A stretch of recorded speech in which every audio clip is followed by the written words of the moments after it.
अस्सलाम वालेकुम। आज हम ऐसे स्नैक्स बनाएंगे जो बहुत ही आसान है और सिर्फ दो चीज़ों से तैयार हो जाते हैं। जायका इतना लाजवाब बनता है कि आप उंगलियां चाटते रह जाएंगे। बनाने भी बहुत ही आसान है। देखें कितने ज़बरदस्त लग रहे हैं और झटपट में तैयार होते हैं और क्रंची बाहर से और अंदर से बड़े जूसी से। तो चलें इसको बनाते हैं। यहाँ पर हमने 1 पाव आलू लिए हैं। अब 1 पाव आलू जो है इनको हमने ग्रेटर से ग्रेट कर लेना है, क्योंकि हमें इसमें लम्स नहीं चाहिए, बिल्कुल हमें स्मूथ सा इसका पेस्ट चाहिए। तो इनको ग्रेट कर लेंगे। अगर आप हाथों की मदद से बिल्कुल स्मूथ कर सकते हैं तो हाथों की मदद से भी कर सकते हैं। और जैसे ये ग्रेट हो जाएंगे तो हमने इसमें थोड़े से मसाले डालने हैं। मसाले भी ज़्यादा नहीं जाएंगे। यहाँ पर थोड़ी सी कुटी हुई लाल मिर्च जाएगी, थोड़ी सी कसूरी मेथी जाएगी, इससे इसका जायका बहुत ही लाजवाब हो जाएगा। और यहाँ पर थोड़ा सा ज़ीरा है पाउडर, नमक हस्बे जायका ऐड करेंगे इसके अंदर। और यहाँ पर सबसे इम्पॉर्टेंट जो है वो चाट मसाला, वो आप हस्बे ज़रूरत ऐड कर लें। मैंने यहाँ पर 1 चाय का चम्मच ऐड किया और 1 चाय का चम्मच धनिया पाउडर ऐड किया है। थोड़ा सा पुदीना ऐड कर दिया है और थोड़ा सा धनिया ऐड कर देंगे इसके अंदर। और 2 टेबलस्पून हमने कॉर्नफ्लोर लेना है। कॉर्नफ्लोर जो कि सूप में डलता है, सूप को गाढ़ा करने के लिए। और यहाँ पर मैंने 3 ब्रेड ले लिए। ये ब्रेड जो है इसको पहले आपने हाथों की मदद से बिल्कुल छोटा छोटा कर लेना है। अब यहाँ पर अगर आपके पास पुरानी ब्रेड भी पड़ी है 2-3 दिन की या 4 दिन की, तो आप वो भी इस्तेमाल कर सकते हैं। अब इसमें हमने पानी डालना है और इसमें 6 टेबलस्पून पानी ऐड करेंगे। एक ब्रेड 2 टेबलस्पून जो है पानी सोख लेगी। और इसको अच्छे से यहाँ पर आपने इस तरह से बारीक कर लेना है। और इसके साथ ही कमेंट में मुझे ये बताएं कौन से शहर में बैठ के आप हमारी वीडियो देख रहे हैं।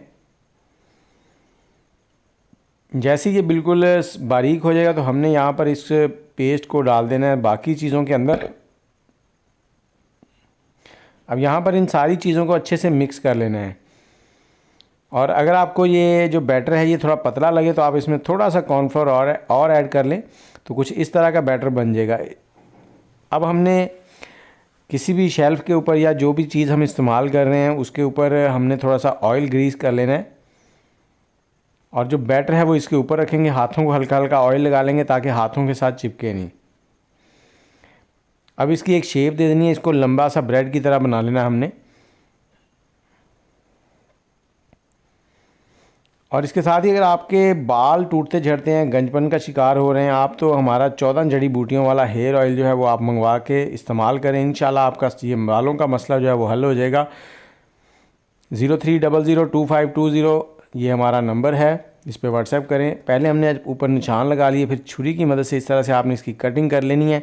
ये थोड़ी सी नरम है लेकिन कोई इतनी ज़्यादा नरम नहीं है कि ये किसी तरफ फैल जाएगी।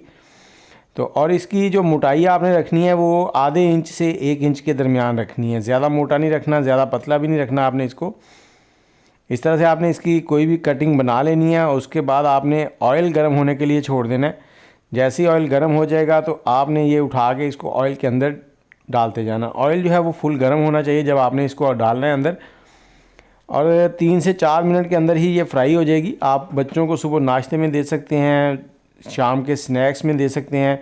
हल्की फुल्की भूख लगी हुई है तो उसके लिए आप इसको रेडी कर सकते हैं। देखिए आलू जो है वो ऐसी चीज़ है जिसको हम बॉयल करके फ्रिज में रख सकते हैं, तो किसी भी टाइम हमें ज़रूरत हो हम उसे निकाल के इस्तेमाल कर लें। तो इस तरह से आपने इनकी साइडें पलटते हुए इनको फ्राई कर लेना है।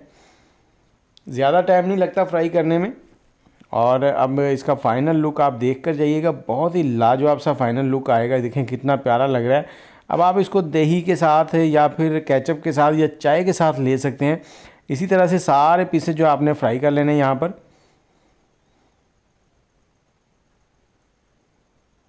और कलर इनका ज़्यादा डार्क नहीं करना आपने, बस लाइट सा गोल्डन करना है। तो ये देखें बहुत ही लाजवाब लुक आ रही है। अब केचप हो, चाय हो या दही हो, उसके साथ लाजवाब है। तो मुझे इजाज़त दें, आप ट्राई करेंगे बहुत ही लाजवाब से स्नैक्स। तो दुआओं में याद रखिएगा। अल्लाह हाफ़िज़।